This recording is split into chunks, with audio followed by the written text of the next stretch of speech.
بھارتی ریاست گجرات کے ایک گاؤں میں 1400 سالہ قدیم مسجد کے آثار کی دریافت، قبلہ رخ بیت المقدس کی طرف ہے۔ بھارتی ریاست گجرات میں بیونگر کے گاؤں گیوگے میں 1400 سالہ قدیم مسجد کے آثار دریافت ہوئے ہیں، جس کا قبلہ بیت المقدس کی طرف ہے۔ یہ مسجد انتہائی خستہ حالت میں ہے۔ مسجد کے اندر تقریباً 25 افراد ایک ساتھ مل کر نماز پڑھ سکتے ہیں۔ اس مسجد میں 12 ستون ہیں جن پر مسجد کی چھت بنائی گئی ہے۔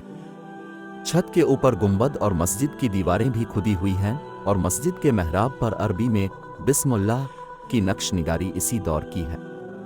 محققین کے مطابق یہ مسجد اپنی قدامت کے لحاظ سے مسجد الحرام، مسجد نبوی اور مسجد اقصیٰ کے بعد زمین کے چہرے پر ایک ہی مسجد ہو سکتی ہے۔ 7ویں صدی کے اوائل میں پہلے عرب تاجر سمندر کے راستے یہاں اترے اور پھر انہوں نے یہ مسجد یہاں بنائی۔ مکہ کا مقام قبلہ رخ یروشلم تھا۔ یہ قدیم مسجد مقامی طور پر جونی مسجد کے نام سے مشہور ہے۔ یہ مسجد ہندوستان کی دیگر تمام مساجد سے ملتی جلتی ہے جن کے محرابوں کا رخ مکہ مکرمہ ہے۔ اس قدیم مسجد میں ابھی بھی عربی کا قدیم ترین نوشتہ ہے اور آج یہ مسجد بارواڈا تنجیم کی نگرانی میں ہے۔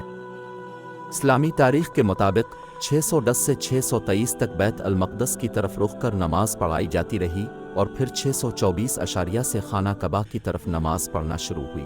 یہ 1397 سال پہلے کی بات ہے۔ محققین کے مطابق یہ بات واضح ہے کہ یہ مسجد 622 میں رسول اکرم صلی اللہ علیہ وآلہ وسلم کے بابرکت عہد میں بنائی گئی تھی۔